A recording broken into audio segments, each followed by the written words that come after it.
Think you know the biggest rock hits of the 70s? Think again. Some of the most iconic, arena-filling songs never reached number one, and you've probably heard every single one of them. Today, we're counting down 10 huge 70s rock songs that shockingly missed the top spot. You won't believe which legends didn't hit number one.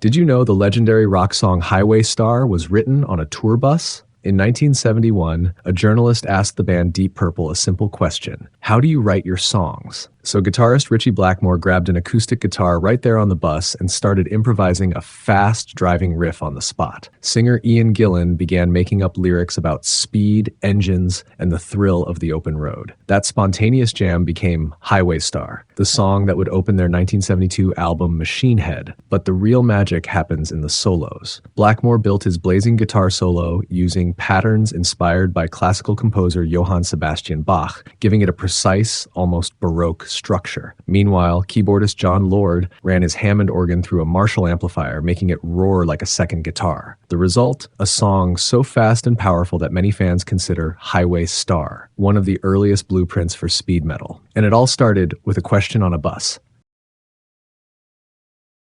You know the riff, but the legendary Paranoid by Black Sabbath almost didn't exist. In 1970, the band had already finished recording their album Paranoid, but the record was too short. The label wanted one more song. So guitarist Tony Iommi started messing around with a quick guitar riff in the studio. Bassist Geezer Butler rushed out some lyrics about anxiety and isolation. Then Ozzy Osbourne jumped in and recorded the vocals. The whole song was written in about 20 minutes. Ironically, the band never even liked it that much. They thought it sounded too simple, but the label released it as a single anyway, and it became Black Sabbath's biggest hit, a last-minute filler track that turned into one of the most famous guitar riffs in rock history. What if one of the loudest songs ever recorded nearly burned down the studio? In 1977, AC/DC unleashed Let There Be Rock, a high-voltage creation myth that rewrote the Book of Genesis through a wall of overdriven Marshalls. With Bon Scott preaching like a devil in denim, the track captures a band at their most primal. But the real chaos happens during that final marathon solo. Legend says Angus Young was pushing his equipment so hard that his amplifier actually began to smoke and catch fire mid-take. Instead of reaching for a fire extinguisher, his brother and producer, George Young, supposedly yelled at him to keep playing until the machine died, just to capture that raw, desperate energy. Whether it's 100% fact or pure rock folklore, when you hear that solo today, it sounds like an amp fighting for its final breath, reckless, dangerous, and one spark away from total combustion.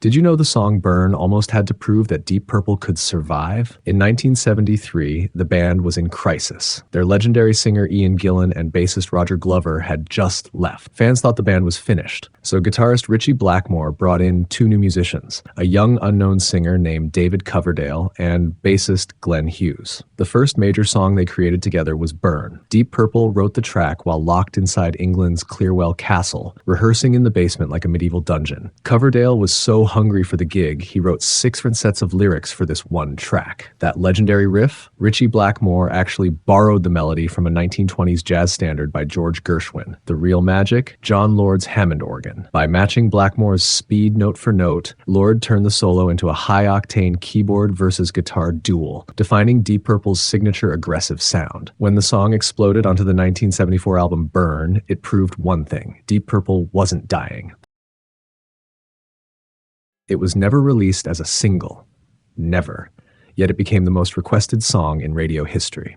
Stairway to Heaven by Led Zeppelin is one of the most legendary songs ever recorded, and its story is just as mysterious. It began in a remote Welsh cottage where Jimmy Page and Robert Plant wrote the haunting acoustic intro with no electricity, no distractions, just pure creativity. Then, in a cold, eerie mansion called Headley Grange, Plant wrote most of the lyrics in a single burst, inspired by folklore, mysticism, and a woman who believes money can buy her way to heaven. And that iconic guitar solo, some say it was stitched together from dozens of takes. But the truth is even cooler. Page improvised it, recording just a few full takes and choosing the one that felt right. The song even sparked wild rumors in the 80s, with people claiming it had hidden messages when played backwards. The band? They just laughed it off. No single, no music video, just pure music that built and built into rock history. And somehow, the legend only grew louder. In 1979, AC/DC released Highway to Hell, the title track of their sixth studio album and the record that finally broke them into the mainstream. Most people think it's about Satan, but the truth, it's about the grind of being on the road. By 1979, the band was exhausted from years of relentless touring. When a reporter asked what life on tour was like, Angus Young didn't hesitate. It's a highway to hell. And just like that, a song was born. For Bon Scott, it was also personal. The Canning Highway ran from Bon Scott's home to the Raffles, a legendary Perth pub that was practically his second home, a road that wasn't just metaphor, but his life. Malcolm Young said they churned out hundreds of riffs daily, but the unstoppable three-chord riff that drives Highway to Hell came from Angus, meant to roar like a non-stop bus. Religious groups freaked over devil horns and spiked tail on the cover, but to AC/DC, Hell was just the next city on tour. It was the last album Bon Scott ever recorded. He died in February 1980, just months after its release. Did you know one of the greatest rock anthems in history was actually a trade deal? That haunting organ intro in Deep Purple's Child in Time? It was borrowed from a band called It's a Beautiful Day, but instead of a lawsuit, the two bands made a gentleman's agreement. Deep Purple got the riff, and in exchange, they let the other band borrow their instrumental song, Wring That Neck. Then there's the vocals. Ian Gillan's screams are so intense, he once admitted to blacking out on stage from the sheer physical effort. Written in just 20 minutes as a protest against the Cold War, it became a 10-minute masterpiece that basically invented the blueprint for heavy metal. Despite never being a commercial single, the song is hugely influential. Bands like Iron Maiden and Metallica have cited it as a major inspiration for mixing melody with heavy, dramatic intensity.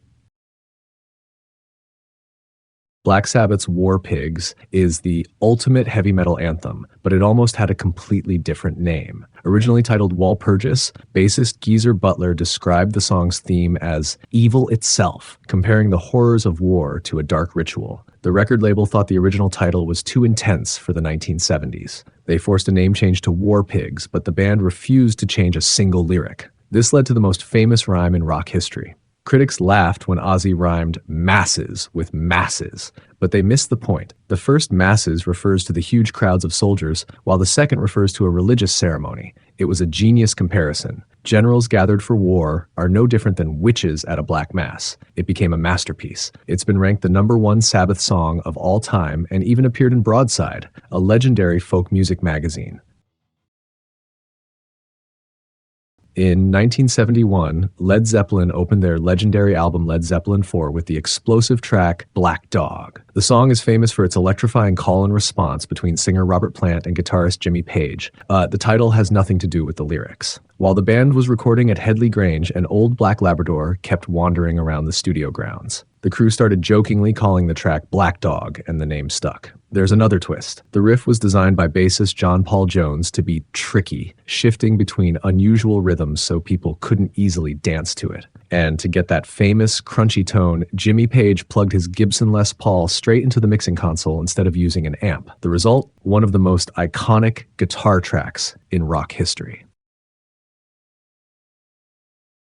Did you know Victim of Changes wasn't originally a single song, but two different songs smashed together? Before Rob Halford was the metal god, Judas Priest was fronted by Al Atkins. In the early 70s, they had a raw, bluesy rocker called Whiskey Woman. It had that monster opening riff, but it wasn't quite there yet. When Al left and Halford joined, everything changed. Halford brought in a fragment of his old band song, a slower, operatic track called Red Light Lady. The guitarists realized the heavy riffs from the old song and the melodic drama of the new one fit together perfectly. They fused them, tweaked the lyrics, and on the 1976 masterpiece Sad Wings of Destiny, Victim of Changes was born. It defined the dynamics of heavy metal and solidified Halford as a legend.